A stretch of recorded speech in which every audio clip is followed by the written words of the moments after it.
ආයුබෝවන්යි. අද අපි කතා කරන්න යන්නේ කාන්තාවකගේ ජීවිතයේ ඉතා වැදගත් නමුත් බොහෝ දෙනෙක් නිවැරදිව දැනුවත් නොවන අවධියක් ගැනයි. ඒ තමයි ආර්තවහරණයට පෙර කාලය සහ ආර්තවහරණයෙන් පසු කාලය.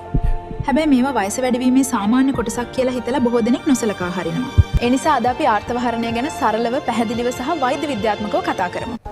බොහෝ කාන්තාවන් මේ කාලයේදී ශරීරයේ සහ මනසේ විවිධ වෙනස්කම් අත්විඳිනවා නේද? ඔව්. ඒත් ගොඩක් වෙලාවට ඒවා සාමාන්‍ය වයස්ගත වීමක් කියලා හිතලා නොසලකා හරිනවා. එතකොට මේ ආර්තවහරණය නැත්තම් මේ අවධියේදී ශරීරයේ මොන වගේ හෝමෝන වෙනස්කම්ද වෙන්නේ? ඒ වගේම ඇතිවෙන ලක්ෂණ මොනවද? කාන්තාවකගේ ඔසප්වීම ස්ථිරවම නතර වීම තමයි ආර්තවහරණය කියලා කියන්නේ. ඒක ස්ථිරවම නතර වුණා කියලා වෛද්‍ය විද්‍යාත්මකව තහවුරු කරගන්නේ කොහොමද? මාස 12ක් අඛණ්ඩව ඔසප්වීම සිදු නොවනවා නම් එය ආර්තවහරණය ලෙස හඳුන්වනවා. එතකොට මේ තත්වයට කලින් ශරීරයේ වෙනස්කම් සිදුවන කාල සීමාවක් තියෙනවද? ඔව්, මේකට කලින් තියෙන සංක්‍රාන්ති සමය තමයි ආර්තවහරණයට පෙර අවධිය කියලා කියන්නේ. මේ කාලේදී ඊස්ට්‍රජන් සහ ප්‍රොජෙස්ටරෝන් හෝමෝන මට්ටම අඩු වෙන්න පටන් ගන්නවා. ඒ හෝමෝන අඩුවීම නිසා ඔසප් චක්‍රයට මොකද වෙන්නේ? ඒ නිසා ඔසප්වීම අක්‍රමවත් වෙනවා. සමහරුන්ට ඉතා ඉක්මනින් සිදුවෙනවා, සමහරුන්ට මාස ගණන් ඔසප්වීම සිදු නොවී පවතින්නත් පුළුවන්. මේ හෝමෝන උච්චාවචනය වීම නිසා ශරීරයේ ඇතිවන ප්‍රධානම අපහසුතාවය මොකක්ද? විශේෂයෙන් හොට් ෆ්ලෂස් කියලා හඳුන්වන ශරීරයේ එකපාරටම ඇතිවන අධික උණුසුම් ගතිය ඉතාමත් බහුලයි. ඒ වෙලාවට ශරීරයට බාහිරව මොන වගේ ලක්ෂණද පෙනෙන්න තියෙන්නේ? ඇඟ එකපාරටම උණු වෙනවා වගේ දැනෙනවා. අධික ලෙස දහඩිය දානවා. ඒ වගේම මුහුණ සහ බෙල්ල රතු වීම සිදු වෙනවා. සමහර කාන්තාවන්ට රාත්‍රී කාලයේදී මේ තත්ත්වය නිසා නිින්දට බාධා ඇති වෙනවා නේද? ආව්, රාත්‍රී කාලයේ අධික ලෙස දහඩිය දැමීම නිසා හරි නිින්දක් නැති වෙන කාන්තාවන් අප අතර බහුලව ඉන්නවා. නිින්ද නිසි පරිදි නොලැබීම නිසා දවසේ වැඩ කටයුතු වලදී ඔවුන්ට ඇතිවන බලපෑම මොකක්ද? නිින්ද යන්න අමාරු වීම, රැමැද ඇහැරෙන එක වගේම උදෑසන අවදි වෙද්දී අධික මහන්සියක් සහ කල්පනා කිරීමේ අපහසුතාවයක් ඇති වෙන්න පුළුවන්.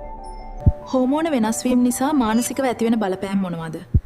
විශේෂයෙන්ම ක්ෂණික කෝපය, නිතර මනෝභාවයන් වෙනස් වීම වගේම දැඩි කනස්සල්ල ඇති වෙන්න පුළුවන්. සමහර අයට දේවල් අමතක වීමත් මේ කාලයේදී සිදු වෙනවා නේද? ආව්, අවධානය යොමු කිරීමේ අපහසුතාවය සහ අමතක වීම බහුලයි. මේ තත්ත්වය බ්‍රේන් ෆොග් කියලා හඳුන්වනවා. ශරීරයේ බාහිර පෙනුමට මේන් බලපෑමක් වෙන්නේ නැද්ද? ඊස්ට්‍රජන් හෝමෝනේ අඩුවීම නිසා සමවියලීම, කෙස් කලම සිහින්වීම වගේම සිරුරේ බර වැඩි වෙන්න පුළුවන්. විශේෂයෙන්ම ශරීරයේ කුමන ප්‍රදේශවලද මේ මේදේ තැන්පත් වෙන්නේ? බොහෝ විට උදරය වටා මේද එකතු වීම මේ කාල සීමාවේදී ඉතාමත් බහුලව දකින්න ලැබෙනවා. කාන්තාවන් ප්‍රසිද්ධියේ කතා කරන්න මැලි වෙන තවත් රෝග ලක්ෂණ තියෙනවද? ආව්, ප්‍රජනන පද්ධතිය ආශ්‍රිතව ඇතිවන වියලි බව, කැසීම සහ මුත්‍ර ආසාදන බහුලව ඇති වෙන්න පුළුවන්. ඒ කියන්නේ ඔවුන් මේ අපහසුතා සියල්ලම සද්ද නැතුව එදරා ගත යුතුයි කියන එකද? ඒක කොහෙත්ම නැහැ. මේවා නිසි වෛද්‍ය උපදෙස් මත ඉතාම පහසුවෙන් පාලනය කරගත හැකි වෛද්‍ය තත්ත්වයන්. මේ අවධියෙන් පස්සේ ඇතිවිය හැකි දිගුකාලීන සෞඛ්‍ය අවදානම් මොනවද? ඊස්ට්‍රජන් හෝමෝනේ අඩුවීම නිසා අස්ථි තුනී වීම, එනම් ඔස්ටියෝපොරොසිස් තත්ත්වය ඇති වෙන්න පුළුවන්. සුළු වැටීමකින් පවා අස්ථි බිඳී යා හැකියි. ඒ වගේම හෘද රෝග ඇතිවීමේ අවදානමද ඉහළ යනවා. මේ සඳහා වෛද්‍ය විද්‍යාවේ තියෙන ප්‍රධානම ප්‍රතිකාරය මොකක්ද? දරුණු රෝග ලක්ෂණ සඳහා මෙනපෝසල් හෝමෝන තෙරපි හෙවත් MHT කියන හෝමෝන ප්‍රතිස්ථාපන ප්‍රතිකාරය ලබා දෙනවා. මේ ප්‍රතිකාරය හැම කාන්තාවකටම එක ලෙස සුදුසු වෙනවද? නැහැ. පියුරු පිළිකා හෝ අක්මා රෝග ඉතිහාසයක් ඇති අයට මේවා සුදුසු නැහැ. කිසි විටකත් වෛද්‍ය උපදෙස් රහිතව ඖෂධ ගන්න එපා.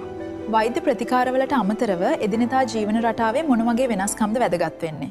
කැල්සියම් සහ විටමින් D බහුල සමබල ආහාර වේලක් ගැනීම සහ දිනපතා ව්‍යායාම කිරීම ඉතාමත් අත්‍යවශ්‍යයි. ඒ සඳහා වඩාත්ම සුදුසු ආහාර වර්ග මොනවද? කිරි නිෂ්පාදන, කුඩා මාළු, කොළ පැහැති එළවලු සහ ඇට වර්ග අස්ථි සෞඛ්‍යයට ගොඩක් හිත කරයි. මානසික ආතතිය පාලනය කරගන්න ඔවුන් මොන වගේ දේවල්ද කළ යුත්තේ? භාවනාව, ආශ්වාස ප්‍රාශ්වාස ව්‍යායාම වගේම තමන් කැමති විනෝදාංශවල නිරත වීම මානසික සුවයට ඉතා වැදගත්. රෝග ලක්ෂණ කලින් හඳුනා ගන්න නිතිපතා සිදු කළ යුතු වෛද්‍ය පරීක්ෂණ මොනවද? රුධිර පීඩනය, සීනි මට්ටම වගේම මැමෝග්‍රෑම්, පැප්ස්මියර් සහ අස්ථි ගොනත්ව පරීක්ෂණ නිසි කලට කරගත යුතුයි. ආර්තවහරණය කියන්නේ ජීවිතයේ අවසානය නෙවෙයි. නිවැරදි රැකවරණය මැද වඩාත් නිරෝගීව සහ සතුටින් ගත කළ හැකි අලුත් පරිච්ඡේදයක ආරම්භයක්. ඔබට තවත් අමතර විස්තර අවශ්‍ය නම් හෝ මේ ගැන මොනවා හරි ප්‍රශ්න තිබෙනවා නම් පහලින් කමෙන්ට් එකක් දාන්න. ඒ හැම එකකටම පිළිතුරු දෙන්න බලාපොරොත්තු වෙනවා. ඒ ඉතාමත් වටිනවා. අනිවාර්යයෙන්ම. ඔබ සැමට නිරෝගිමත් සෞඛ්‍යයක් ප්‍රාර්ථනා කරනවා. මම නර්ස් සුදේශ්. ස්තුතියි.